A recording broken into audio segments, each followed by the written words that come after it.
Hi, this is Kirby Anderson. You know, each day we take on the tough issues and provide a biblical perspective to them. The topics we cover are wide-ranging: apologetics, theology, prophecy, creation and evolution, intelligent design, marriage, family, child-rearing, the millennial generation, trends in society, politics, economics, business, religious liberty, the Constitution, public policy, foreign policy, military policy, tensions in the Middle East, abortion, homosexuality, pornography, sexual ethics, media, technology, history, and America's godly heritage.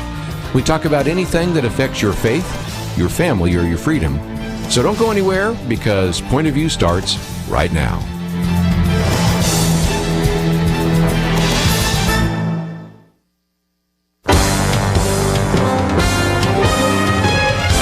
Across America, live. This is Point of View.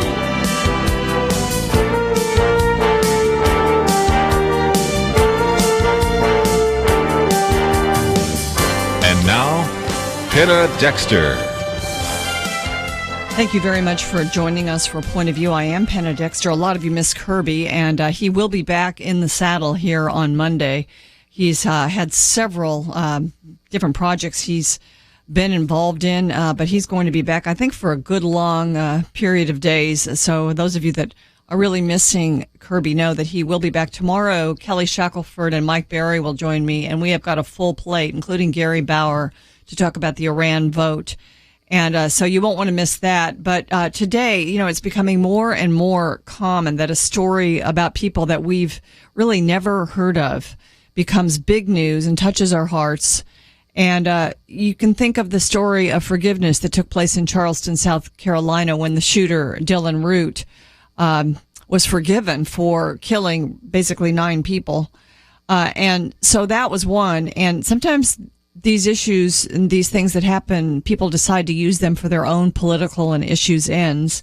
Well, that's happening again with a tragedy that unfolded in Virginia yesterday morning. A reporter and cameraman, I'm sure you've heard the story, for a local TV station, they were gunned down by a man who wanted to incite the race war that Dylan Roof had actually so badly wanted and not succeeded in getting in Charleston, South Carolina. But this was in this was in Virginia, but also there was another case in Louisiana that happened yesterday. A man killed a police officer with a gun and then stabbed 3 women. So we've had the reporter and cameraman killed in Virginia, and this was basically videotaped and published for all to see, and it was so sad. And then we have this case in Sunset, Louisiana, with the killing of the police officer and then the stabbing of 3 women.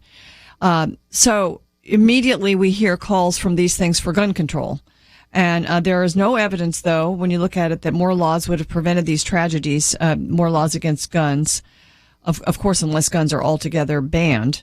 And the Supreme Court has declared that unconstitutional. So the efforts to take these incidents, especially this heart-rending shooting of the reporter and cameraman, and turn it into banning of guns, we just need to stop that right there.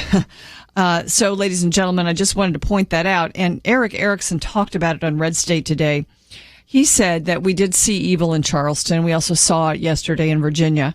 But too many people are blind to evil. He says those who have eyes to see can see the evil in Planned Parenthood and what they do. And we've had so much evidence of that.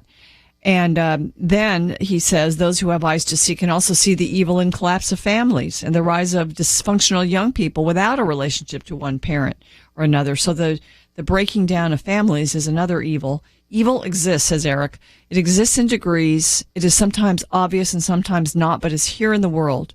What is the only cure for evil? Well, ladies and gentlemen, it's Jesus Christ. And as our society becomes more secular and hostile to the things of faith, which is something we talk about on Point of View nearly every day, this will only get worse. And these acts of evil are just going to come more and more. Some of them are going to be senseless, like the one yesterday. And until Christ comes back, all of us are going to have to work together to be better neighbors with each other and also to battle the evil. And gun control will not be the answer to that. The only cure for evil, ladies and gentlemen, is Jesus Christ. Well, later in the program, we've got a couple of different guests. One is Jim Hanson from the Center for Security Policy. They premiered a new video recently and it's called World on Fire. It was actually premiered at the Red State Conference earlier this summer, and it deals with all of the really Obama's national security legacy. It looks at the dismal foreign policy failures of the last 6 years, and it kind of takes them one by one. And Jim Hanson, who's executive vice president at Center for Security Policy, helped put that together, and he will join us in the next segment to talk about that and just the Obama foreign policy. What do we do going forward, and what do we look for in the next candidate? And then, of course, the subject of the videos, number 8, has been out there, and we're near the end of the week. There could be another one coming any day. In fact, maybe even during the program today. But the 8th video has actually been the straw that broke the camel's back for this company, StemExpress. And they have said they're going to cut ties completely with Planned Parenthood. And that has been a very lucrative partnership, as any of you that has watched the videos knows. And so for StemExpress to cut ties is a very big deal. And so that is going to be the subject of our discussion in later in the program. And one of the things that Jay Richards, who will be joining us on that, he says not even a body parts peddling company wants to be associated with Planned Parenthood, and that is becoming more and more apparent. So, ladies and gentlemen, you are listening to Point of View, and I do want to mention that we've put something about each one of these topics up at the Point of View website, and one of the things we put up is an article by Eric Erickson, since he's been talking about these things. And he writes, you'd have thought me a conspiracy theorist. And he's kind of lining out, just like our next guest will, the Barack Obama foreign policy failures. He said, if I told you in 2008 that Barack Obama would negotiate a deal that he acknowledges will fund terrorism, you'd have thought me a conspiracy theorist. And as our next guest will point out, that's exactly what has been done by this administration. And this piece also says, if I told you in 2008 that Barack Obama would lecture Christians on the Crusades, remember that, the National Prayer Breakfast, and call a growing army of Islamic radicals junior varsity, you'd have thought me a conspiracy theorist. But guess what? That happened too. And then Eric Erickson says, if I told you in 2008 that Barack Obama would argue before the Supreme Court that there is no ministerial exception in the First Amendment, that's the Hosanna Tabor case, you'd have thought me a conspiracy theorist. But guess what? That's exactly what they did. They lost 9-0 in that case at the Supreme Court. And then he says, if I told you in 2008 that Barack Obama's administration would suggest before the Supreme Court that they might take away the tax-exempt status of churches and religious institutions that do not support gay marriage, you'd have thought me a conspiracy theorist. Guess what? The Obama administration suggested exactly that in oral arguments of Obergefell versus Hodges. And one more thing. Eric Erickson says, if I told you in 2008 that Barack Obama would do nothing if Russia invaded Ukraine, you'd have thought me a conspiracy theorist. And guess what? He's doing nothing. We're going to dig into that a little bit further with our next guest. His name is Jim Hanson, and he's with the Center for Security Policy. Stay tuned. We've got a lot more here on Point of View, and we are going to be discussing those videos again. So get ready. You've got a packed show today here on Point of View. Thank you so much for joining us today. I'm Penna Dexter, and as I mentioned, Kirby will be back here next week. And so those of you who have been wondering where he is, he's been working hard, but we're going to have him back working even harder here on Point of View. So, ladies and gentlemen, go to the website, check out the articles we have. You can see the bio of our next guest, Jim Hanson, and stay tuned because we're going to be opening up the phones very soon here on Point of View. I'm Penna Dexter. Thanks for listening today. Stay tuned for these important messages. We'll be right back for more Point of View.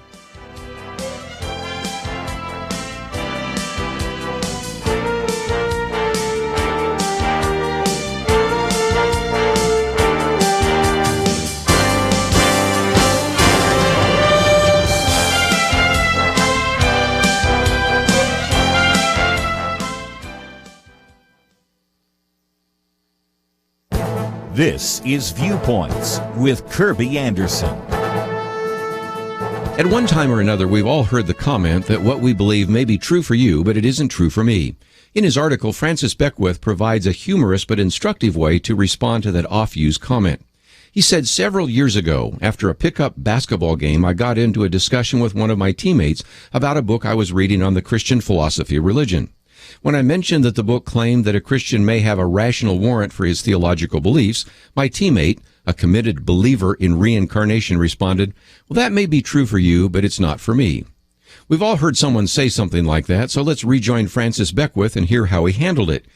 I said, well, puzzled by your response, is it true for both of us or just true for you that it may be true for me, but is not true for you? Well, quickly losing confidence in his coffeehouse aphorism, he said he didn't think it was right that I was trying to push my religion on him. I, of course, was suggesting that he was trying to push his religion, in particular his religious epistemology, on me. In other words, under the guise of openness and tolerance, he was, without my consent, dictating the epistemological terms under which I could announce my religious beliefs to others.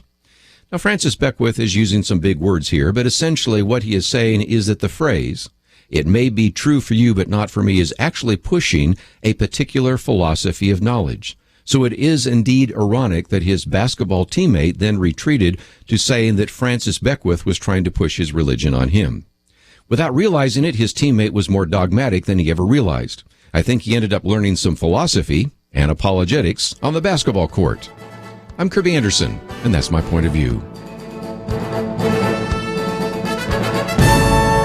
Prayer is a powerful weapon. From Provident Films and Affirm Films comes War Room in theaters August 28. Rated PG. More information at warroomthemovie.com.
You're listening to Point of View, your listener-supported source for truth.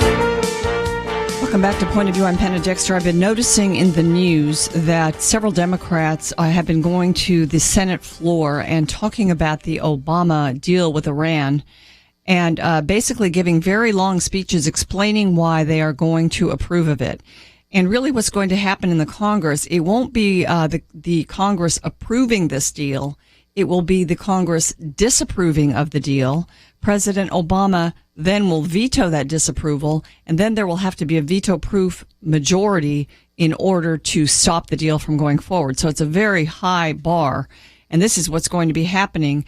We have no Republicans in support of it at this point, and some Democrats are actually disapproving of it. Well, this is just one of the very objectionable foreign policies of President Barack Obama, and there have been many, and we are going to talk about it because there's a new video out. It's called World on Fire, the Obama National Security Legacy, and it has been put out by the Center for Security Policy. And with me now to discuss it is Jim Hanson. He actually is Executive Vice President at the Center for Security Policy. He served in the U.S. Army Special Forces, conducting counterterrorism and counterinsurgency and other operations in more than a dozen countries.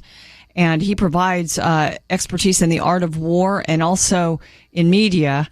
And so he's been fully involved in this video. And Mr. Hanson, thank you. Mr. Hanson, thank you very much for joining me. I don't seem to have... Oh, hello. Are you there? Mr. Hanson? I guess we don't have him. Do we have him, Catherine? Seem to be missing him. Well, let's just go back and start listing the foreign policies and see if we can or do we have them? Okay. Anna, can you hear me now? Yes, I didn't have you, and I was probably missing something very smart that you were saying, but thank you very much for joining me. Oh, it's a pleasure. All right. We have this vote that's going to take place to disapprove of the president's Iran negotiated deal. And this is going to be a high bar for the Congress to stop this from going forward. It's only one, though, of the foreign policies that have sort of amassed a legacy. You guys at Center for Security Policy have made a video about it. Why did you think it was so important to go so far as to pulling it all together in a movie? Well, I think the problem, Penna, is this has been a historic failure. I mean, President Obama has basically lowered the bar for an American president in the national security arena so low, I don't know if anyone will defeat him. You know, it's been a succession of dismal failures. He's managed to alienate our enemies, alienate our friends, and empower our enemies. And it's almost as if that was his plan from the start. You know, he has taken one of our great enemies, Israel, slapped them in the face. He has taken other NATO allies that were due to get missile defense and removed that. And he has taken countries like Iran and others who are avowed enemies of the United States and treated them as allies. So we need to lay all those out and point out that this is a deep hole he's dug us, and we're going to be a while trying to climb out of it. Well, your video starts with President Obama's speech, and this was back when he was speaking. I think it was on the campaign trail when he said this. He said, "I will pursue a tough, smart, and principled national security strategy." And I think we can just start with this nuke deal with Iran, because he did promise that he would negotiate with Iran, and they did. But one of the things that's been pointed out is that anyone who's voting on this should be able to look back and see the negotiations. And actually, it's possible to do so if they would take the time to do it, because there have been so many things that have been given away along the way, so many sort of bottom lines that have been, sort of dropped out, that the deal is just, in a sense, it may stop them from getting a bomb in the next few years, but there's so much that it gives away. It's really not worth it, is it? Oh, absolutely not. And I don't think it really does anything to stop them from getting a bomb at all. If anything, it validates their nuclear programs and removes a lot of the impediments that were slowing down their process. So I think if anything else, this is a complete capitulation as opposed to any sort of restriction on the Iranian nuclear program. And I think you brought up the one key point. There's so many bad things about the deal itself. You could go through everything that they said in 2008, everything they said in 2010, 2012, that they have gone back on. The things they said had to be in this deal. There will be no uranium enrichment. They will give up their support for terrorism. They will release the prisoners they hold. All these things that they said had to be part of the deal that aren't. But you pointed out the most important thing. The U.S. Congress turned the Constitution on its head and, in collusion with President Obama, turned what should be a treaty. This is a treaty by any valid definition of what we consider treaties in this country. It is a gigantic, sweeping deal that involves multiple nations about something so important that in the Constitution they wrote that treaties have to be approved by 2/3 of the Senate. Well, in this situation, President Obama unilaterally declared that it wasn't a treaty, and because of that, he took away the right of the Congress to go ahead and vote on it and approve it with the requirement for 2/3 approval. Then they made a supreme tactical error. The Congress made the mistake of passing the Corker-Cardin legislation, which validated the president's failure to call this a treaty. And now, as you said, they not only have to disapprove of the treaty and then let Obama veto it, but they have to override his veto. So instead of 2/3 to approve the treaty, which is the expected constitutional way to do something like this, they need 2/3 to disapprove it. And that was hugely, I think, a horrible mistake by the Congress. So one of the political sort of parts of this that is enabling there to be some persuasion of some Democrats to oppose this, like Chuck Schumer, is because this may be bad for the United States, but it is really bad for Israel, isn't it? It's horrible. I mean, during the negotiations and even after the deal was signed, the supreme leader, Ayatollah Khamenei, has been chanting from his pulpit and from the town square meetings that he holds, where he's got tens of thousands of people chanting with him, death to America and death to Israel, has not limited that for a second. Then just last week, he released a book, and his book is called Philistine, or Palestine, and it is a collection of his anti-Israel, anti-Semitic speeches over the past 5 to 10 years. We've conducted a partial translation and are working on finishing it. But essentially, it's all his most horrible things he says. Jews are pigs and dogs. They must be wiped from the face of the earth. Israel must be annihilated. All the things he says, and released that book last week while the U.S. Congress is considering whether or not this treaty is a good idea. Or this, I guess I'm going to keep calling it a treaty because it is one. So Israel is in deep trouble with this deal, and if passed, I expect, if it passes and becomes enacted, I expect some action from the Israeli government in the not-too-distant future. My guest is Jim Hanson, and he is with the Center for Security Policy, and they've summarized the Barack Obama foreign policy in a video. It's called World on Fire, the Obama and National Security Legacy. How can people see the video, Jim? It's on our website. It's on our website, securefreedom.org.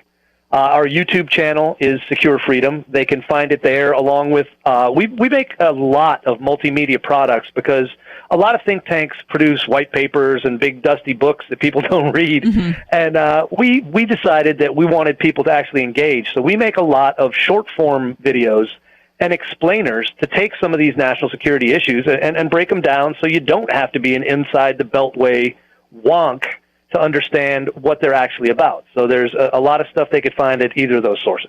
Okay, ladies and gentlemen, you can click through from pointofview.net to the Center for Security Policy's website, and you can find this. And I also put up something that Eric Erickson wrote. Eric Erickson actually showed this video at his Red State conference, and that's how I heard about it. And Eric also wrote something, I think it was sometime this week. You'd have thought me a conspiracy theorist, and I sort of went over this piece in the first segment, but it points out the absurdity of Barack Obama's foreign policy and some of the things that he's done, and also some of his domestic policies. And so that's there at pointofview.net too. Ladies and gentlemen, my guest is Jim Hanson. He's with the Center for Security Policy. In the next segment, we're going to move from Iran. We're going to talk about some of the other foreign policy really missteps, and I think you could go a little stronger with the wording on that, of this administration and what they portend for the future. We'll be right back with more of Point of View. Stay with us.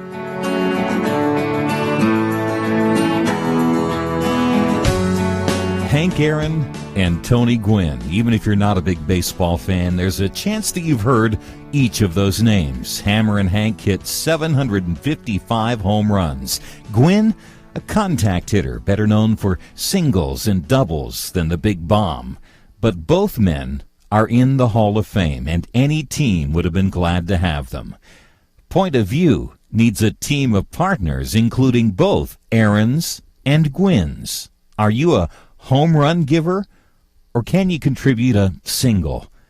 If you and every listener this week gave just $5 today, we could pay our program costs for about the next 3 years. 3 years, just $5. Step up to the plate today. Click the Donate Now button at pointofview.net, pointofview.net, or send $5 to Point of View, Box 30, Dallas, Texas 75221. Box 30, Dallas 75221. Do your part, $5. Support the winning team at Point of View. Point of View will continue after this.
are listening to Point of View.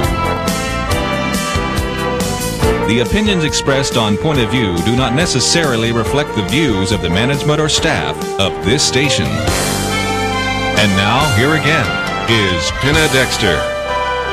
And my guest is Jim Hanson from the Center for Security Policy, and we are talking about the Obama foreign policy legacy. Center for Security Policy has put out a video called World on Fire, the Obama National Security Legacy. If you go to pointofview.net, you can click through to Center for Security Policy's website, and you can find the video. And it's one of the many things that they put out to educate us about these things. And again, I'll mention that the video begins with a clip. As president, this is Barack Obama, as a candidate, I will pursue a tough, smart, and principled national security strategy. Well, ladies and gentlemen, there are still 16 months of the Obama presidency, and perhaps some of the issues we're going to delineate here are going to resolve by then, but I don't know. One of them, Jim, which was touted as an example of a success in one of the State of the Union addresses, is the war in Yemen. How about it? Well, we ran away. I mean, Yemen was touted as a piece of President Obama's counterterrorism success. We had gone into Yemen. We had a lot of special operations forces. We had Marine unit there. And we were basically getting a fair amount of intel and occasionally hitting terrorists with a Hellfire missile. And he touted that as a success. And then, about a year plus ago, we ran out of there so fast that some of the Marines had to leave their weapons behind and destroy them because we didn't have time to get away as the government fell apart. Al-Qaeda and other terrorist forces overthrew the government. These are Iranian-backed, our good new ally friends. The Iranians backed the Houthi rebels who overthrew the government. And now, in this place he touted as a success, you have a civil war going on that's not just for Yemen, but it's Iranian-backed rebels fighting troops, regular army troops from the United Arab Emirates and Saudi Arabia. So you've got the start of a full-on Sunni-Shia war going on in Yemen to add on to the Sunni-Shia war that's going on in Iraq and Syria. It's hardly a success. It's another dismal failure. It seems like our traditional allies, like certain countries in the Middle East, our backs on them in favor of Iran. Yeah, for some reason, somewhere in his mind, President Obama believes that Iran can be a force for good. Now, I have not seen in my entire lifetime any evidence to suggest that that might be so. And I can tell you, I'm 50 years old. I joined the United States Army partly and largely because of the hostage situation starting in 1979 when the Iranians invaded our embassy, took our people hostage, held them for 444 days, and we sat there idly by until Ronald Reagan came in and I guess put a little bit of the fear of God in them, and they released them. Iran since then has been killing Americans everywhere they can, and they killed between 500 and 1,000 in Iraq during the Iraq War by helping the bad guys. So he's wrong about Iran being a force for good, but he sure believes it. I mentioned that Israel has always been a friend, and we've always been a supporter of Israel, and we don't need to delve into this one too much. But in a sense, the moral equivalency between Israel and Hamas, or Israel and any Palestinian group, this has been the policy of this White House, hasn't it? They decided long ago, like you said, that there is a moral equivalency, that somehow a group of people that lives in peace, the Israelis, with the Arabs who are Israeli citizens, and gives them full rights and treats them as, model citizens, is the same as their next-door neighbor, Hamas and Fatah, who run the Palestinian territories, whose avowed goal is to annihilate Israel and destroy the Jews. I can't understand for the life of me how he can do that, but that is absolutely his belief and policy. The rise of ISIS, and certainly our policy of leaving Iraq basically way, way, way too soon, not doing so gradually, has caused the rise of ISIS, and they're killing Christians and Muslims, trying to form this caliphate of power. And that has certainly been because of the vacuum we left, hasn't it? Oh, absolutely. I think you hit the nail right on the head. When the Iraq War, when we fought in Iraq and there was a surge of troops in, and we had what was known as the Anbar Awakening, where we partnered with the Sunni tribes where al-Qaeda in Iraq was operating, and we won that war. We won the war on the ground. You can look at the casualty counts for both U.S. forces, Iraqi forces, and civilians and see that around 2007, 2008, that war was won. And President Obama decided in negotiations as to whether or not we should stay. President Bush made an agreement with the Iraqis that said we would leave, basically because that was required to get the Iraqis to form their own government. All of them expected there would be a follow-on and we would stay in some form. President Obama packed our bags in the negotiation, refused to negotiate in good faith, and we left. And as everyone said at the time, Iran and the extremists who fill that vacuum. And the president did not take them seriously. They've grown. They now have a caliphate that is intercontinental. They have allies and people who have sworn allegiance to them in Africa, in Asia, and in parts of Europe. It's a horrendous situation, and I do place the blame, as you did, with President Obama's withdrawal. Hillary Clinton, as Secretary of State, promised a reset with Russia. And yet, I don't see that the friendship or relationship between the Russian leader, Vladimir Putin, and Obama accomplishing anything good. You could ask the exactly how that's going for them. There is a huge war going on because, and this is the defining characteristic of President Obama's foreign policy. It was called leading from behind by one of his aides, and it's not even leading from behind. It's kowtowing to tyrants from behind. And Putin's a tyrant. Putin's a former KGB guy. He knows how to play the game. President Obama does not understand the power dynamic of dealing with tyrants. He seems to think that somehow we can all just get along, and once he became president, evil people would turn good. I'm sorry, he is not that guy, and consequently, people like Putin take advantage of that because they know Obama is not going to act, and Putin's reconstituting parts of the Soviet Empire as new Russia due just to that fact. Jim, do you think this president really thinks that we are not destined or that we should not be the leader of the free world? There is no question of that. Barack Obama believes that the United States should be one nation among many. He occasionally mouths the words that we are the exceptional nation, but he uses them in a way that belies their true meaning. When people talk about America as the exceptional nation, we're exceptional because in our founding, we were built on the idea of freedom and liberty for the individual man, not for the state. And Barack Obama believes that the state should be all-powerful, that it should tell people what to do, and he believes that on the world stage, nations should be subservient to transnational organizations like the UN, like other places like that, and the U.S. should not stand up and say, we are the world's policemen, even though when the world dials 911, the phone rings at the U.S. Pentagon. There's nobody else who can answer that call. So he wishes we weren't. He's done everything he can to minimize our stature as the world's leader, and he's been relatively effective in doing that. The movie World on Fire ticks off other foreign policy errors by this administration, including China flexing its military muscle, also North Korea developing the means to launch a nuclear attack on America, and the number of terror attacks we've seen on the homeland.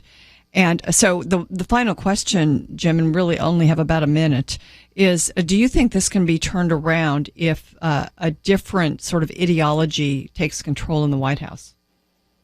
Yes, we are still the United States of America. We are still the exceptional nation. That hasn't changed. And the fact that Barack Obama believes that in his heart, and he's got allies who have helped him to bring us down. As I mentioned, Jimmy Carter did a very similar thing, and we were a somewhat pitiful nation in the late 70s. That changed, and it took a great man, Ronald Reagan, to turn it around, but we are a great nation, and someone will rise to the occasion. We do not want to surrender on the world stage. We do not want to be one among many. We are the exceptional nation. We are the shining city on the hill, and we will regain that position. Jim, thank you so much for joining us and also for producing this video. Oh, it was a pleasure talking with you and your audience. Ladies and gentlemen, that's sort of the stakes, and that's why the next election is very important. We ought to be paying attention. We need a strong leader. Will we be able to find such a man? Will we as a nation choose such a man? Are we even capable of doing so? There are some things about the heart of America that make us wonder sometimes. We're going to talk about one of them right after this. We'll be right back for more Point of View.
Now, back to Point of View, your listener-supported source for truth.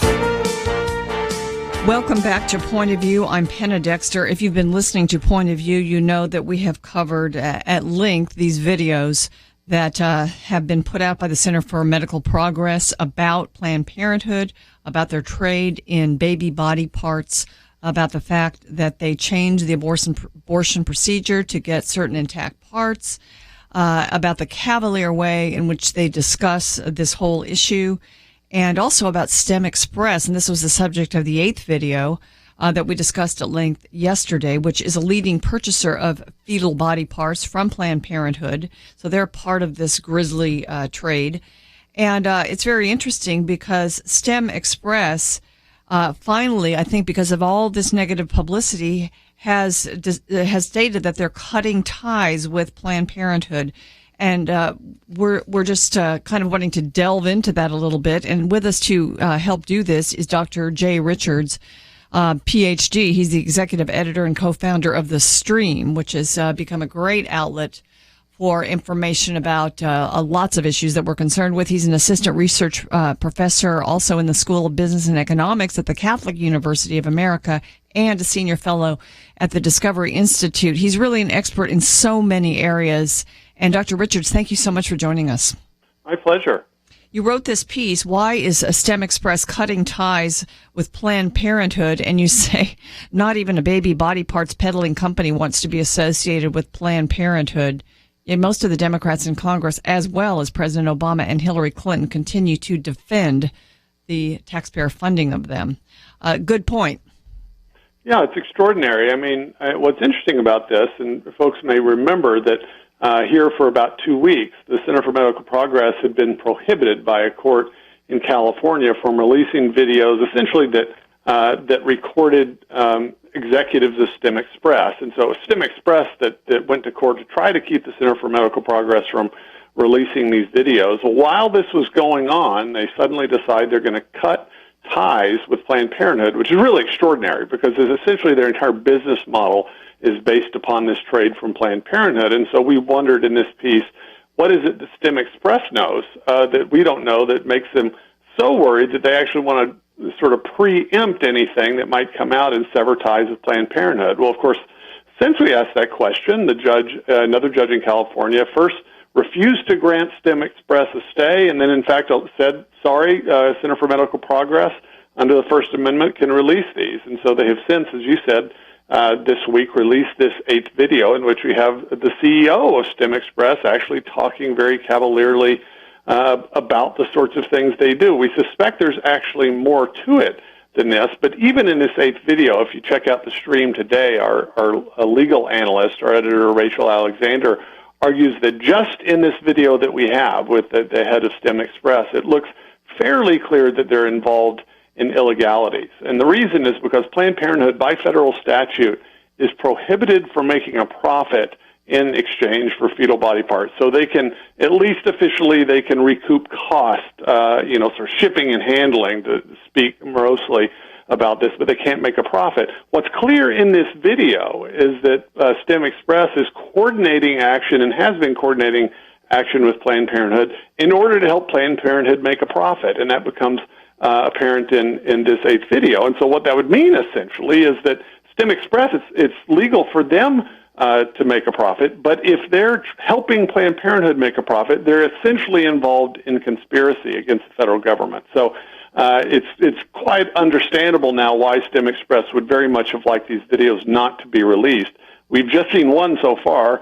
Our understanding is that the Center for Medical Progress actually has still to come, some more to come. You think so? Do you think, I was just kind of waiting even today because we're about at the end of the week, and it seems like it comes out usually at the end of the week. So we may see another one today or tomorrow. We may. Yeah, that we know that they have about 12 videos that they've prepared, and so we're 8 in, so that means we've got 4 more. I would, if I were going to predict that the next one will probably come out at the beginning of next week. There's, of course, today in the news, the New York Times and Politico have a story analyzing the Center for Medical Progress's videos, saying, well, essentially they were edited. No one's actually denying that any of the things that they allege are false. It's just that, well, guess what? They edited videos so that people would actually want to watch them. But I think the story's going to continue to get explosive. I suspect there's more to come with StemExpress because, if anything, they drew attention to themselves by going to court to try to get these videos pulled. I don't know what they thought was going to happen. Did they think the internet was going to get shut down or something? I mean, there's no way these videos aren't ultimately going to be shown. And so I suspect that we're going to find more evidence of illegality in coordination with Planned Parenthood. Well, this sounds like a company that's very desperate. I mean, as you alluded to, they're going to lose probably millions of dollars from cutting these ties with Planned Parenthood unless they can figure out another way to deal with them clandestinely. It almost sounds like their reason for existence is to take what is obtained from Planned Parenthood and move it forward. So, will they even exist from doing this? But they may have had to do this simply to avoid legal repercussions. Yeah, and of course the problem is that cutting off, it's not like, if you're involved in conspiracy saying, well, actually our arrangement got cut off last week. That doesn't get you out of trouble for what you've done in the past. And so that's what's so strange about this. I think they're thinking, well, we'll try to win the PR battle because at least we can say, well, now that these tapes have come out, we've severed our ties. But the reality is, if you look at StemExpress, they came out of nowhere in 2010. Planned Parenthood by far is the most consolidated operation, if you will, when it comes to abortions. If they were to have to essentially go around to little independent abortion shops essentially and work things out, they're not ever going to make any money. Their entire business plan depends on this 500-pound gorilla Planned Parenthood and greasing the skids. And so, I can't imagine that their business plan is looking very good. I'm sure they're quite worried about the bottom line, but I suspect the reason they're doing what they're doing right now is not so much financial as legal. I think they're honestly, they know is better than anyone else what they've been doing behind the scenes, and now the thought that some of those things may actually be on videotape and uploaded to YouTube, I think it has them terrified. All right, they're sort of a middleman, and they're making money off of this. But Jay, a lot of people ask me, who is really the final group or sort of industry that benefits or wants these body parts or this fetal tissue? Yeah, and that's the relevant question. You're exactly right. StemExpress, they're making a huge amount of money just in markup, of course, from, they may purchase, let's say, some tissue, an arm or a liver for, say, $30 from Planned Parenthood, but they can easily turn around and sell those for an order or two orders of magnitude more. In other words, $300 or $3,000. The end users are research organizations, anything from the National Institutes of Health, the Smithsonian, dozens and dozens, if not hundreds, of state and private universities. So just yesterday, I think 300 faculty members of the University of Wisconsin wrote an open letter essentially saying, look, the federal government can't defund Planned Parenthood. They can't defund this work because it's absolutely essential for all sorts of supposedly fabulous medical discoveries that we're just about to make. And so the reality is that we are all in some ways implicated in this because it's public institutions, by and large, research institutions and universities that are using this material, are using this human tissue in order to do research. There's all sorts of promissory notes about how wonderful it's going to be and all the amazing discoveries we're going to make. Yeah, we haven't seen really that many results. We haven't. What has happened... Let me jump in here. We've got a break. In fact, it's a fairly long break. Ladies and gentlemen, stay with us, and we're going to open up the phones, 800-351-1212. If you have a question for Dr. Jay Richards, now's your time. You've got some time over the break also to go to the Point of View website where you can see his bio and also the piece that Jay Richards wrote, Why is StemExpress Cutting Ties with Planned Parenthood? Quite interesting. We'll be back after this.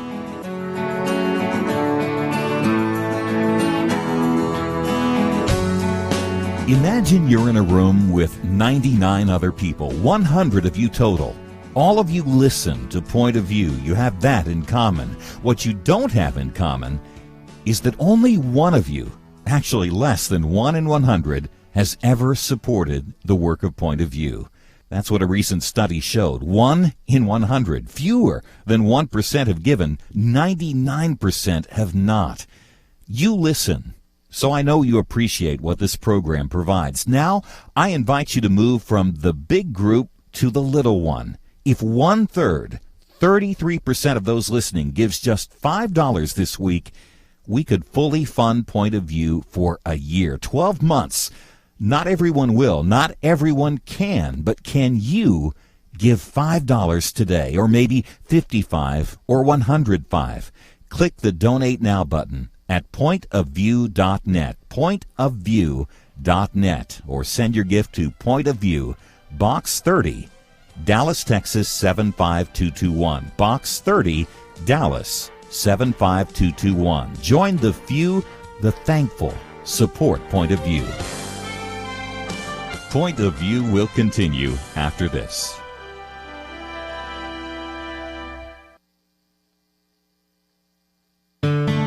I just thank God for y'all. I listen to you every day, truly. I wanted to thank y'all for everything you do each day to inform Christian families and our community about the things we can do, and just the way you're so informative. I listen to you daily and love you guys and appreciate you so much. God bless you, Kirby, for keeping this show so on track and for the decades of wonderful help to this nation that Point of View has been. We're all big fans of your work, and we pray that God will just prosper it. As a Christian, over the years that I've followed this program, I am constantly challenged to be on guard and to evaluate what's going on. And if for no other reason, to protect the caliber and the truth of your programming, I need to participate and to back your program financially to ensure that the truth stays out there for people to hear, to view, and to be a part of.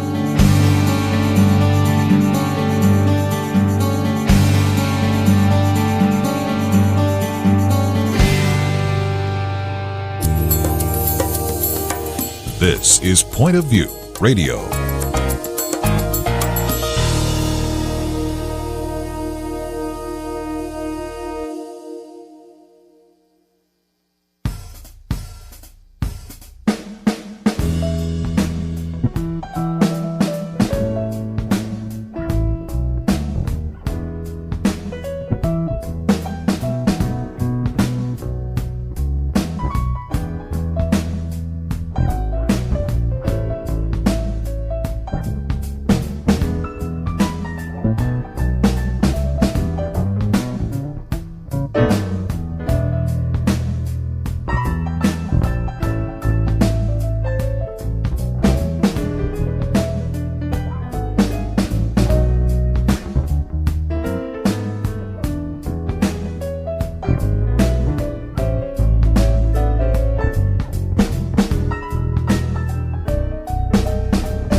Hi, this is Kirby Anderson. You know, each day we take on the tough issues and provide a biblical perspective to them. The topics we cover are wide-ranging: apologetics, theology, prophecy, creation and evolution, intelligent design, marriage, family, child-rearing, the millennial generation, trends in society, politics, economics, business, religious liberty, the Constitution, public policy, foreign policy, military policy, tensions in the Middle East, abortion, homosexuality, pornography, sexual ethics, media, technology, history, and America's godly heritage.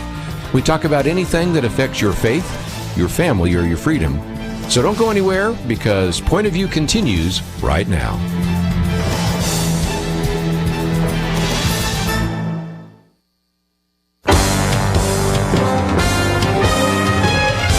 Across America, live. This is Point of View.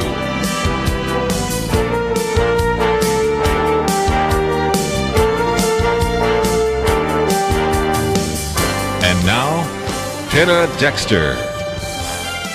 Here's a question for you, ladies and gentlemen, and the caller line is 800-351-1212. What do you think the story of the summer is? Is it Donald Trump, or is it Planned Parenthood?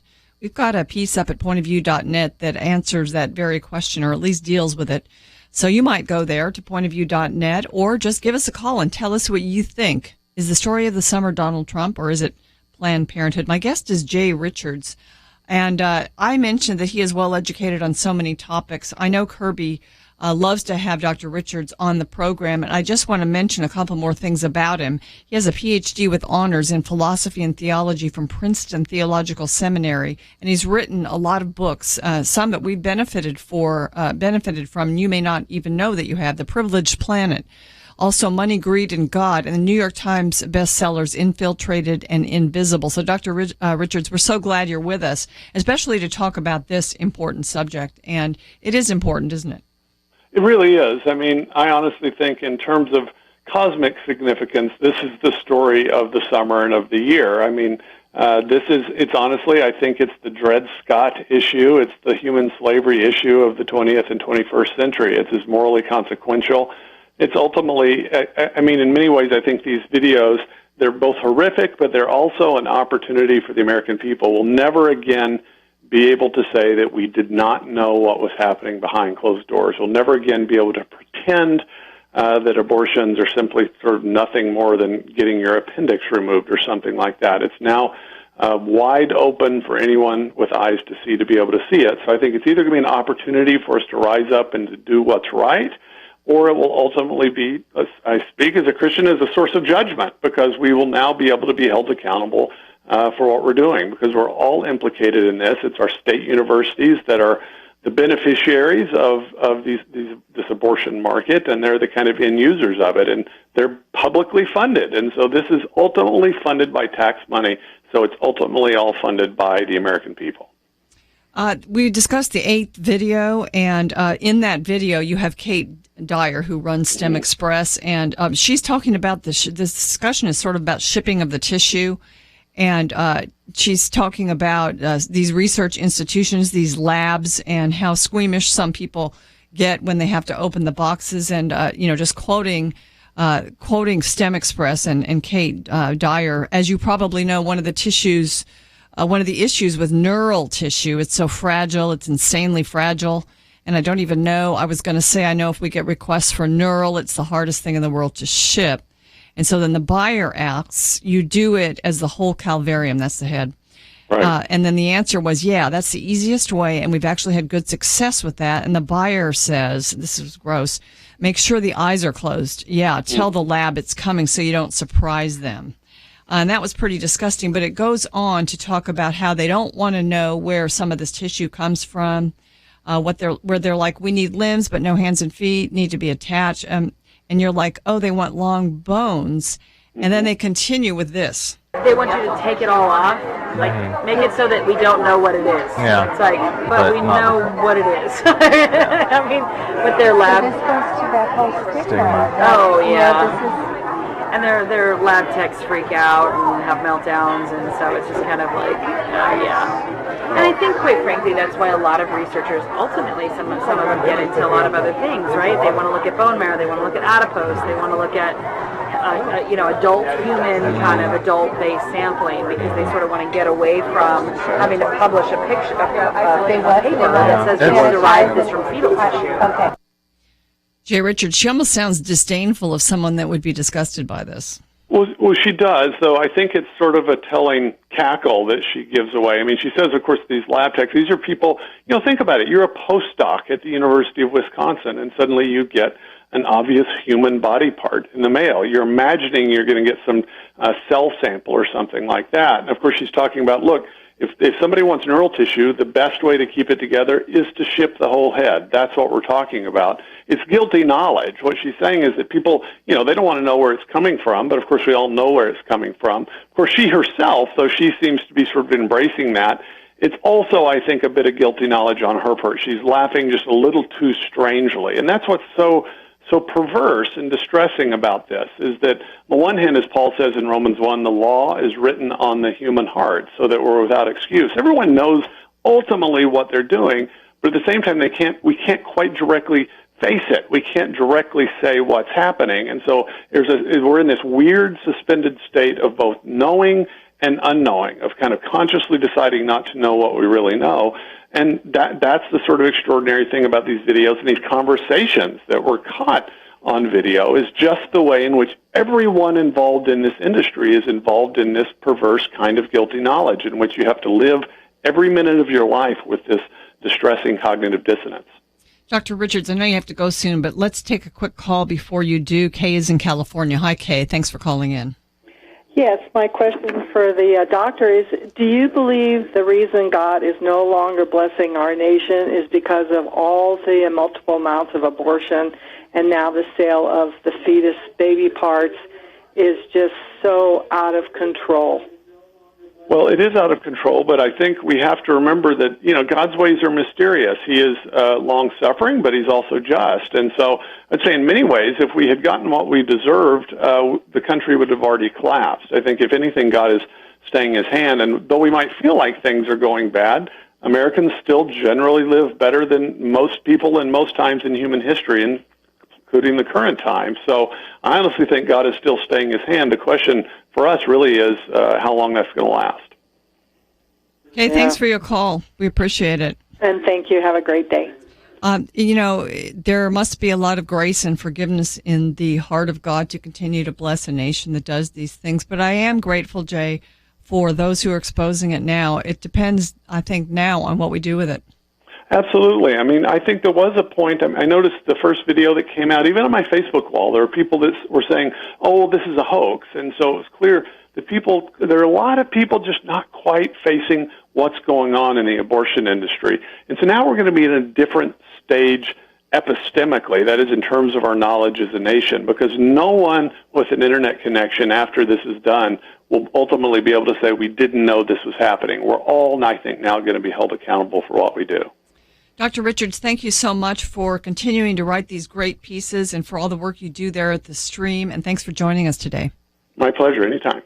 Ladies and gentlemen, it's one area I think that's disturbing is the blind eye that's being turned by some members of Congress, and the fact that we couldn't even defund Planned Parenthood in light of these videos. There's a new piece of information out there that I noticed today. Kate Dyer, who heads up this StemExpress, has a sister. And guess what? She is an advisor to Speaker John Boehner. We'll talk about that more right after this. I also want to send you to pointofview.net. Remember, that's the place where you can actually help Point of View continue to broadcast by hitting the donate button. It's also the place where you can read the article by Jay Richards, Why is StemExpress Cutting Ties with Planned Parenthood, and all the other pieces we've referred to today. We try to make it a very useful tool for you to stay up on things and also to follow what we're covering here at Point of View. So, pointofview.net, and we'll be right back. Stay with us.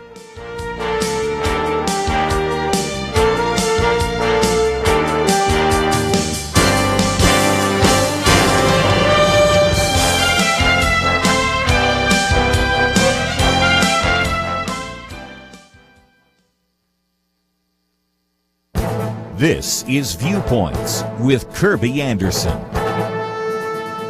At one time or another, we've all heard the comment that what we believe may be true for you, but it isn't true for me. In his article, Francis Beckwith provides a humorous but instructive way to respond to that oft-used comment. He said, several years ago, after a pickup basketball game, I got into a discussion with one of my teammates about a book I was reading on the Christian philosophy of religion. When I mentioned that the book claimed that a Christian may have a rational warrant for his theological beliefs, my teammate, a committed believer in reincarnation, responded, well, that may be true for you, but it's not for me. We've all heard someone say something like that, so let's rejoin Francis Beckwith and hear how he handled it. I said, well, puzzled by your response, is it true for both of us or just true for you that it may be true for me but is not true for you?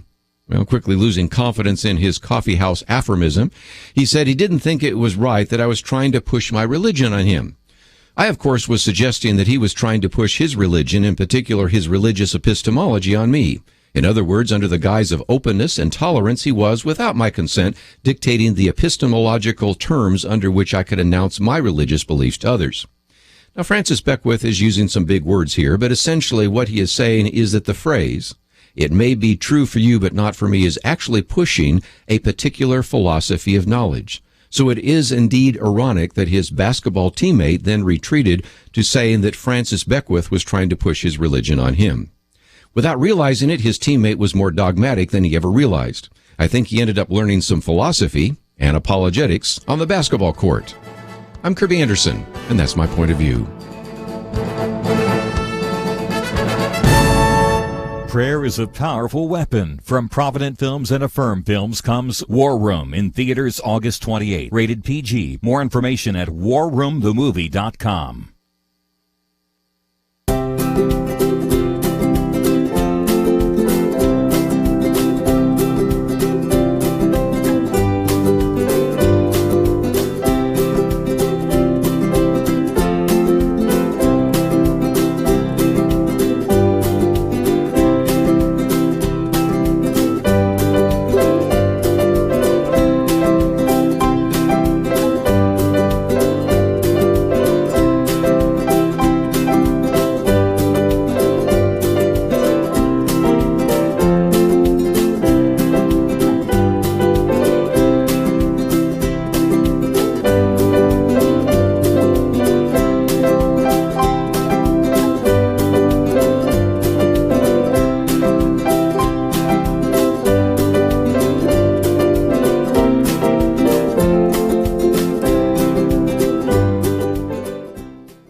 You're listening to Point of View, your listener-supported source for truth. I'm Penna Dexter, and for the rest of the show, we'll have an open line. We're opening up the phones at 800-351-1212. A couple of questions on the table. The one I asked Jay Richards, what is the real story of the summer? Donald Trump or the Planned Parenthood videos? He said it's the Planned Parenthood videos. It says a lot more about who we are. And it's a huge story, although it's perhaps not as well known as the Donald Trump story, and we can talk about why. The horror of these videos is simply beyond belief. And one thing that they've revealed is the desire for the liberal elites to squelch stories like this. There certainly was an attempt to do so, but we sort of have a different type of media now. So some of these things get out. So what is the real story of the summer? Again, our number is 800-351-1212. And a corollary question we might ask, since we covered foreign policy in the first hour of Point of View, and that is, what is the White House's worst foreign policy debacle? I mean, we talked about this Iran deal that's probably going to go through, but what other issues? China, perhaps Russia, and our continuing weakness in the world. Again, that could be another question on the table. 800-351-1212. And also, I did mention before the break, and to me this was sort of a bomb dropped, this piece of information. But Kate Dyer, who is the lady who was sort of featured in the 8th video, she runs StemExpress, this company, and she was sort of yucking it up over lunch with these undercover actors from the Center for Medical Progress that are making these videos, talking about having to close the eyes on baby heads as her company ships them to labs because it freaks out the lab techs to look at the open eyes of dead babies. Well, guess what? I think it would freak anyone out. And she runs this company. It was a company making millions off the trade in body parts. They've had to cut ties with Planned Parenthood now. And she was well featured in the video. I don't think a lot of us really love her. But the interesting thing that we have now learned, and sort of explains why there hasn't been this real concerted effort to defund Planned Parenthood in the House, is because her sister actually works for the Speaker of the House, John Boehner. Isn't that interesting? Her name is Ivanisic, Ms. Ivanisic. I'll find her first name. Charlotte Spears Ivanisic. And actually, Kate Dyer has actually bragged about her sister. Her sister is an expert in healthcare. She's a longtime healthcare advisor to the Speaker of the House, John Boehner. And her relationship to Dyer is not well known, but it's been previously reported on. And the Speaker has vehemently defended her through his spokesperson. In this videotaped meeting that took place, Dyer explains, and she talks about this, and she says she's a huge Hillary fan. Well, we're not surprised about that. And that she thinks that Hillary will get elected. She says it's a done deal. But she talks about how she had her sister get an autographed picture of Hillary Clinton, and she features this photo on her desk. Ivanisic, the sister of Kate Dyer, well, actually, she left Boehner's office recently, just about the time the first videos hit the internet. She left. That's interesting, too. She went to join a lobbying firm, but she's a health policy advisor, and apparently the reason that John Boehner had her working there is because she's so good. She worked as a laboratory administrator in the tissue engineering department at Children's Hospital in Boston after college, and she studied health law at Boston University. Her first job in the Hill was for someone even more conservative, Jim DeMint of South Carolina. Apparently, they were looking for a healthcare person, she says, and sort of willing to take a risk on someone who'd never been on the Hill. I guess they didn't know who her sister was or her political leanings. This woman, the sister of Kate Dyer, Ivanisic, says, my only real political experience was I had been the president of the college Republicans at my very liberal arts school. She worked for Jim DeMint. Then she moved over to Senator Bill Frist's office, who was the majority leader in the Senate. In his last year as majority leader, she was there. And then someone recommended her to Representative Paul Ryan, who had just become ranking member of the House Budget Committee. So she joined his team for 6 years. Then 2.5 years ago, she went to work for John Boehner. She's the only healthcare advisor who also works on veterans issues. And apparently, Boehner's chief of staff said he knew she was going to be probably one of the best healthcare minds on Capitol Hill. What I didn't appreciate, he says, was her political skill. She also has the capacity to evaluate the political scenarios around the deal. It's interesting, though. You have to wonder, would a chief of staff who thinks an advisor is invaluable to the speaker, would he be strong on defunding Planned Parenthood, something like that? Well, you have to wonder. You have to wonder why Planned Parenthood has not yet been defunded. We are taking your calls, 800-351-1212. Let's go to Georgia and speak with Susan. Hi, Susan. You're on Point of View. Thanks for calling in. It's good to have your program on. It's good to hear this. For the last few years, I've been fighting an issue where in 2010, there was a grant that came from the Center for Disease Control through our health department to help Planned Parenthood get in the schools. This was a $7.5 million grant from CDC, and it was targeting 16,000 Black and Hispanic girls. And Planned Parenthood is part of the group that was supposed to go in the schools. And at the end of the day, I sent out some emails and postcards that stopped Planned Parenthood from getting in the schools. But that grant went to 8 cities. Was it specifically for Planned Parenthood or several? Several groups, but Planned Parenthood was one of the major players. They worked on this thing for a year because I have emails of their meetings, and I know they were working with health services in Augusta to go into schools. Why do you think? Why do you think so? Why do you think CDC would fund? It came from the Center for Disease Control? Yes, ma'am. It went to 8 cities. It Yeah. went to San Antonio, Columbia, South Carolina, Boston, and how I found out it was going to so many places was someone in Gastonia, North Carolina. Same grant went there. Our area, I run a care pregnancy center. We were able to keep them out of the schools. But this is my question for Congressman. I've told my congressman, you've got to look in the budget, and you've got to look in the fine print to see where the money trail goes to support Planned Parenthood. But this has been happening for years, targeted grants that support the Planned Parenthood agenda. So is ostensibly the reason that they state because Planned Parenthood would help fight sexually transmitted diseases and help young women understand the dangers of teen pregnancy and things like that? Well, see, I had been able to get them out of our schools in 2006. They were down to like 19 hours a week open. They went from 40-hour a week in a year and a half, they went to 19, just because we got them out of Richmond County schools. Let me ask you this. Susan, you said you run a pregnancy care center, right? Yes, ma'am. Across the street from the abortion clinic. Do they allow you in the schools?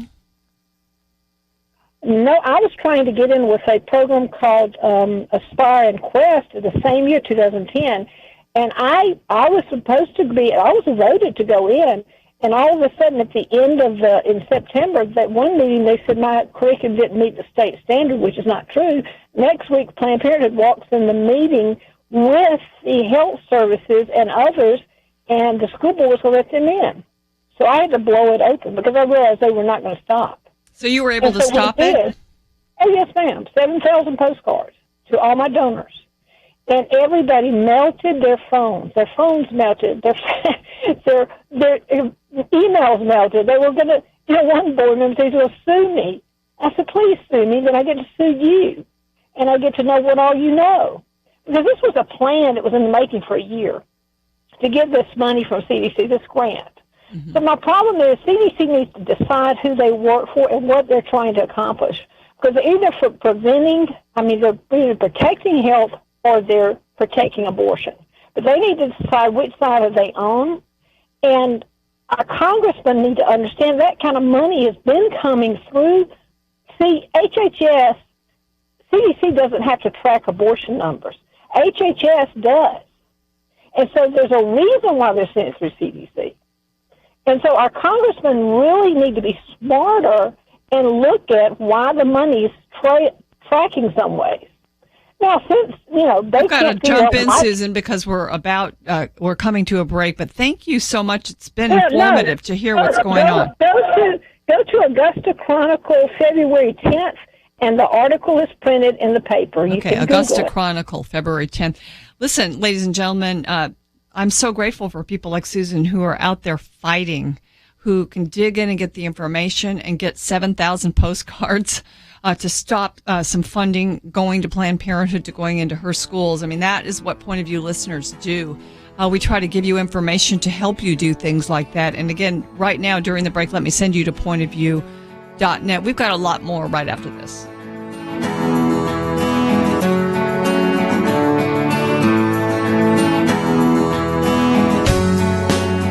There is a big incentive to pay your electric bill. If you don't, you find yourself in the dark. But who pays to make sure you're educated on the key issues of the day, to bring you wisdom for life at work, at home, and in the culture, like you hear from guests here on Point of View? Who makes sure that our electric bill gets paid? You're way ahead of me, aren't you? That's right. You do. The truth is, if every listener this week gave just $5, we could pay our bills for about the next 3 years. Did you hear me? $5, 3 years. Now, perhaps you can give more. How about $50 or $500, maybe even more? But please, don't be the one who fails to send at least $5. Click the Donate Now button at pointofview.net, pointofview.net, or send $5 to Point of View, Box 30, Dallas, Texas 75221. Box 30, Dallas 75221. Whatever amount you chip in, thank you for your gift. Point of View will continue after this.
You are listening to Point of View. The opinions expressed on Point of View do not necessarily reflect the views of the management or staff of this station. And now, here again, is Pinna Dexter. Our number is 800-351-1212. It's our open line here the last half hour of Point of View today. And our two questions on the table are, number one, what's the story of the summer? Is it Donald Trump and all of his activities and statements, or is it these Planned Parenthood videos that are revealing so much about this organization and the trade in fetal body parts and really the character of America? So we'd love to know. We've got one caller who I think thinks Donald Trump is the story of the summer, and we'll take the calls in just a minute. But also the other question on the table is, what is Obama's worst foreign policy failure? Since we spoke about this in the first hour, and our Jim Hanson from Center for Security Policy had a list. One of them that we really didn't get to on his list was terrorism on the homeland. We've had lots of incidences of that. And here's another story that doesn't make you feel a whole lot better about that. Apparently, there's a new prayer room that's opening at the Orlando International Airport. And you might think, great, we can go and pray during our layover or whatever. Well, it's not a Christian prayer room. It's a Muslim prayer room. And the airport is investing $350,000 to build it. And it's set to open next week, September 1st. So Franklin Graham was speaking out against this. He says, let's call it what it is, a mosque. The airport already had an interfaith prayer room since 1983, and there are actually prayer rugs available there. But that wasn't enough. So Franklin Graham says, how loud do you think the objections would be today if they spent $250,000 in taxpayer money to build a new prayer room exclusively for evangelical Christians? It would never happen. Or for Jews or Mormons or any other group. Why do Muslims get preference? That's a good question. So what do you say about that? Again, the number's 800-351-1212. Not to mention just a place for Muslims to congregate is always a little bit concerning. So we'd love to hear from you on that. Also, what's the story of the summer? And anything that you have to say about these Planned Parenthood videos. Or is Donald Trump a more important story than that? 800-351-1212. And then just to continue in the story about the advisor to John Boehner, the Speaker of the House, apparently, her name is Ivana Sick, and she is the sister of Kate Dyer, who heads up StemExpress. That's just a very, very interesting sort of connection. Charlotte Spears Ivanisic, longtime healthcare advisor to Speaker of the House John Boehner. She's now left, but we're asking we're asking the Congress to defund Planned Parenthood, and you kind of wonder why that isn't happening. And then you hear this. It's a bit interesting, I think. Why are we failing? Why are we failing to get this agenda of funding abortion by the taxpayers out of our society? Well, this may be one of the reasons. 800-351-1212. Let's now go to Howard, who is in the state of Texas, wanting to talk about my question. What's the story of the summer? Hi, Howard. Well, hi. Hey, listen, the story of the summer is kind of like, it's kind of like, it's not even, it's like evil on both ends, Evil. Yeah, it's both evil because, Donald Trump, I don't know if it's true or not, but I heard he used to be a Democrat, Now, just mentioning that, if I tell you, hey, I want to put up a wall, I'm starting to run for president, and now you don't have to have a voter's ID of any kind now, because the Democrats, Hillary and all them, they say, oh, no, we don't want that. Don't show nothing when you go to vote. Well, that's going to push anybody over to the Democrats. As soon as the first Democrat jumps up there and wants to run for president, it don't matter if it's Hillary Clinton, and she left everybody at Benghazi hanging dry. It don't matter. Just vote for her. She's going to let us come over here for free and give us everything we want, Mm-hmm. But okay, well, let me ask you a question because you started out on Trump. So let me ask you, do you think he's going to flame out? Well, I'm hoping that everybody sees what's happening, and I hope he does flame out, because Ted Cruz is one I would vote for. He's to me, I feel like he's the man. He's godly. He don't throw a Bible up there and say, "Hey, look, this is what I look at right here." I mean, by what he says who he is. His character proves that. So Trump is catching on because he wants to sort of rock the system and make changes. Do you think that Cruz is the natural inheritor of that sentiment? For what? What is to it? make changes, to kind of tear out the establishment and just send this country down a different path. Yeah, I sure think he is. I mean, we've been stuck in a rut so bad.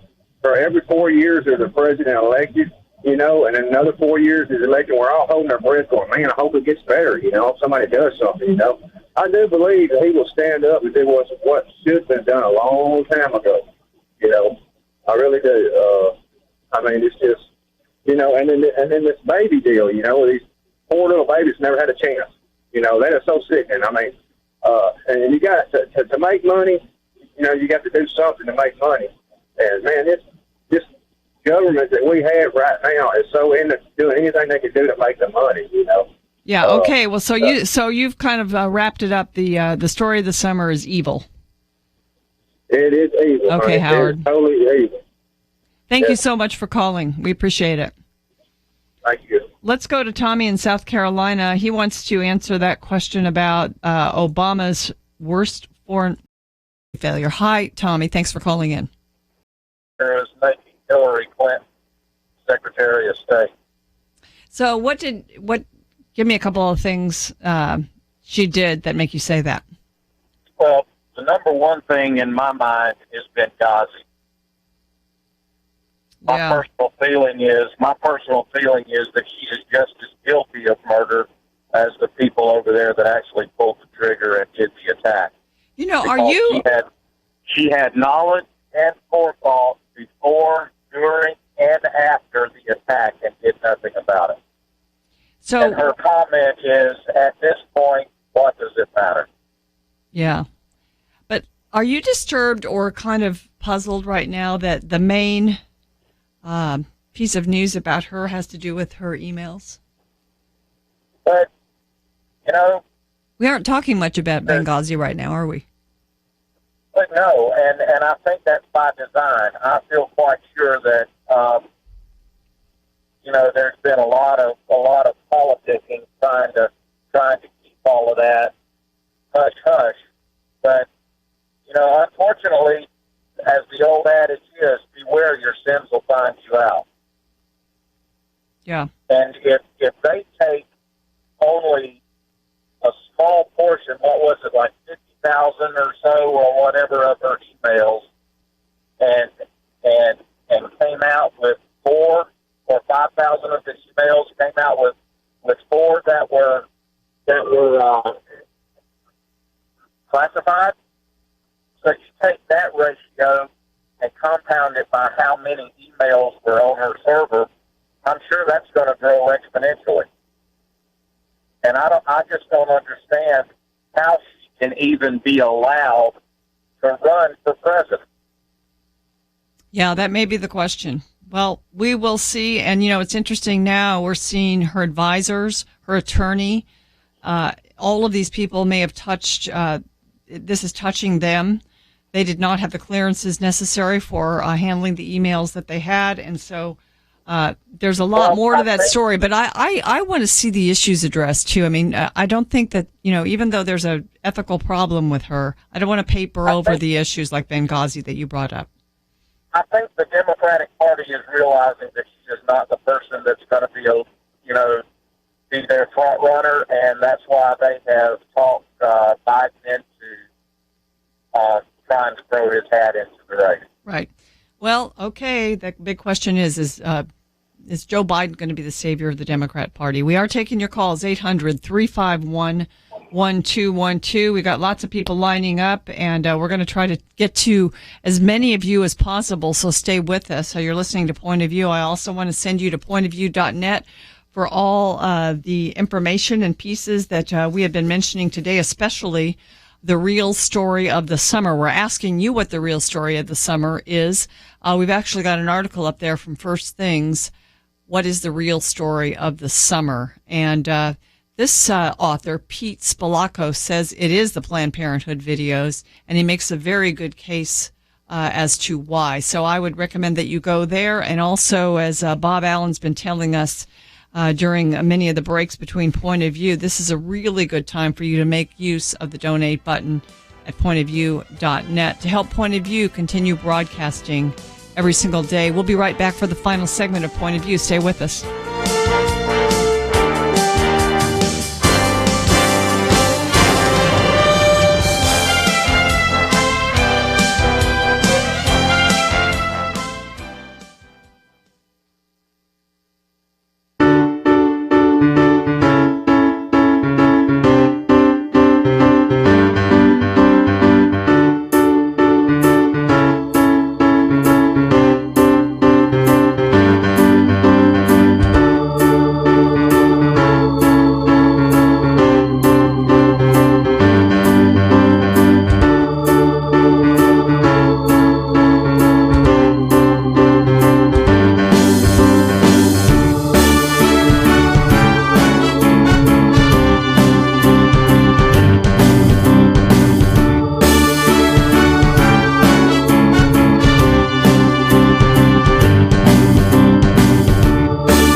Now, back to Point of View, your listener-supported source for truth. We're asking the question, what is the biggest news of the summer? Is it Donald Trump or is it Planned Parenthood? And also, secondarily, another question, what is the worst foreign policy failure of this administration? And Tommy in South Carolina said Benghazi, and he certainly got a point there that this is one of the great failures of this administration. We are taking your calls, 800-351-1212. Let's go to Alaska. Listening in on KJNP is Patsy. Hi, Patsy. Thanks for calling. Hi. As far as I'm concerned, the worst news of the summer is this Planned Parenthood scandal. And I have already contacted my 3 congressmen to defund this terrible process. As far as Donald Trump is concerned, I think he's a joke, and he's brash and arrogant, and I cannot imagine him as President of the United States. And I think he'll flame out? I do think he will, yes. Okay, Patsy, thank you. And Patsy mentioned that she called her two senators and her congressman about Planned Parenthood. And I think this is spurring some action across the country because there have been 5 states. First of all, they failed. The Senate did not defund Planned Parenthood in that vote. There'll be more votes and investigations. But as of Wednesday, 5 states had made moves to defund Planned Parenthood or in participation in the funding. These are New Hampshire, Utah, Louisiana, Arkansas, and Alabama. Also, 13 states have launched investigations into Planned Parenthood, and the Florida investigation caught Planned Parenthood illegally performing second trimester abortions there. South Carolina also announced a probe. So states are getting into investigating. There are also congressional investigations I hear about. So the videos are having an impact. And so that is one of the stories, I think, and it's making a difference.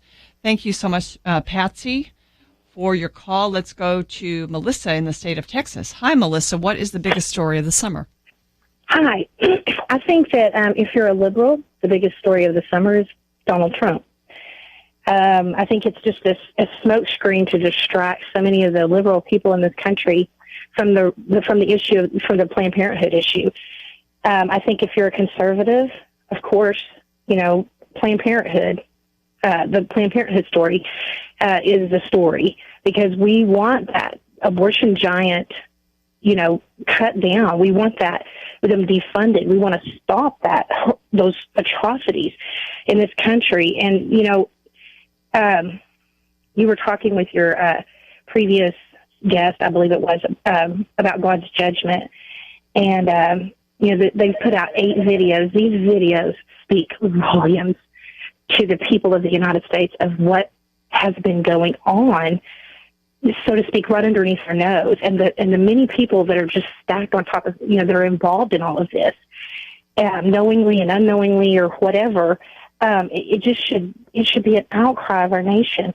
And these 8 videos have the ability to cut the head and the feet off of this giant. And my prayer is that it will. And we're talking about God's judgment. When the Supreme Court legalized same-sex marriage, it set our country on a whole different path. I'm afraid to say, but if we do not open our hearts to these videos and realize this truth, it may invoke the final judgment of God, considering the Planned Parenthood scandal. We're accountable to the Lord, and this country was founded on godly principles, and He's expecting His people to arise. Now, there's much to be done in the natural. Lila Rose and so many others have gone out there, and they have done a lot in the natural realm work to get videos out there and different things like that. But the people of God have got to pray. It's a coercive effort, and Benghazi has to be the worst thing that this administration, the most shameful thing, in my opinion, that they have done, other than funding or not defunding Planned Parenthood. This is awful. Melissa, thank you. That is I just wanted to let you kind of express the emotion that's behind your words, too. And I think that there are a lot of people out there like Melissa who are very concerned just about the heart of our nation. And so we've got this information now, this knowledge. And so what are we going to do with it? And I think, we're seeing different political efforts taking place. There have been protests before Planned Parenthoods, even over the past weekend, and we'll see more.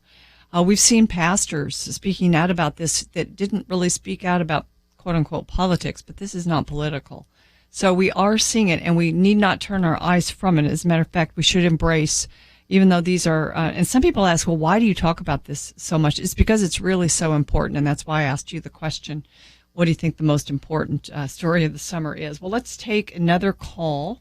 Let's go to Bill in the state of Georgia. Hi, Bill. Thanks for calling in. Thank you for taking my call. Who's the big story? The big story is Donald Trump. Why? Well, a lot of folks are bashing Donald Trump. But if they look at the man, he has the independence to make decisions for the nation without all the strings attached to money that he had to receive in order to get to office. Yeah, he doesn't really have to be a dependent on anyone, does he? That's exactly right. You think that's a good thing? I absolutely believe it's a good thing. Now, he can learn to work with Congress. We are in a democracy, but that democracy was never formed to have the lifetime politicians that we're in now. So he breaks all that. That's a right turn or a left turn or whatever to go from lifetime politicians, which I understand your point on that, to Donald Trump. Absolutely. He's already proven he's a smart man. Because he's made his billions. Exactly. And so he knows economics. He knows how to work or how the system works. And so as far as this foreign policy, that's not hard to learn by anybody if they're willing to put forth a little bit of time. Mm-hmm. Now, when you talk about failures of our present administration, ISIS is absolutely the most dangerous thing that we have to look at. Now, true, we're killing babies. That's wrong. Been wrong. Anytime you kill a child, I don't care how old it is, in the womb or outside the womb, that's wrong. That's murder. But we've been dealing with that already.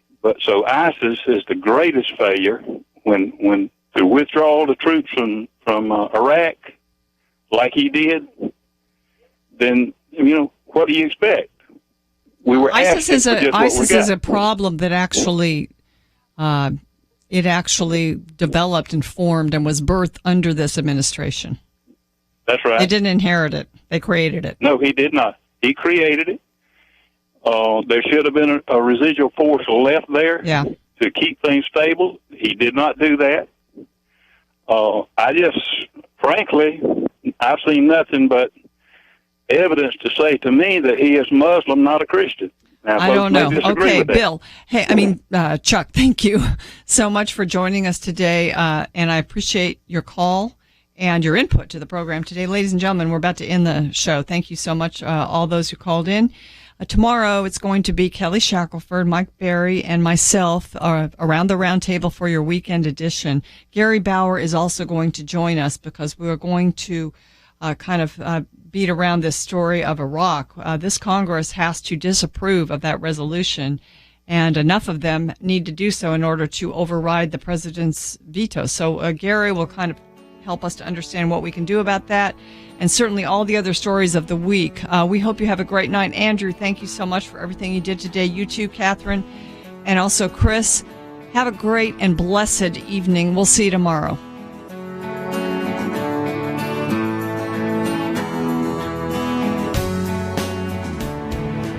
From Provident Films and Affirm Films comes War Room. Tony and Elizabeth Jordan's marriage is turning into a battle, and their daughter is caught in the crossfire until Elizabeth meets Miss Clara. This is my favorite place in this house. I call it my war room. And learns that prayer is a powerful weapon. War Room. In theaters August 28th. Rated PG. Parental guidance suggested. More information is available at warroomthemovie.com. Have you ever wanted to walk where Jesus walked? To stand in places where the Apostle Paul proclaimed the gospel and saw the world and people's lives changed? In May of 2016, you can do just that on a 15-day tour of Israel and Greece with Point of View's very own Kirby Anderson. This is a once-in-a-lifetime opportunity to experience the Bible and history in places God chose to begin the spread of his message of grace. Join Kirby and Point of View for Journey to Jerusalem and Journeys of Paul. Learn more by clicking on the banner at pointofview.net. You've read the Bible, here's a chance to live it. pointofview.net. Point of View is produced by Point of View Ministries.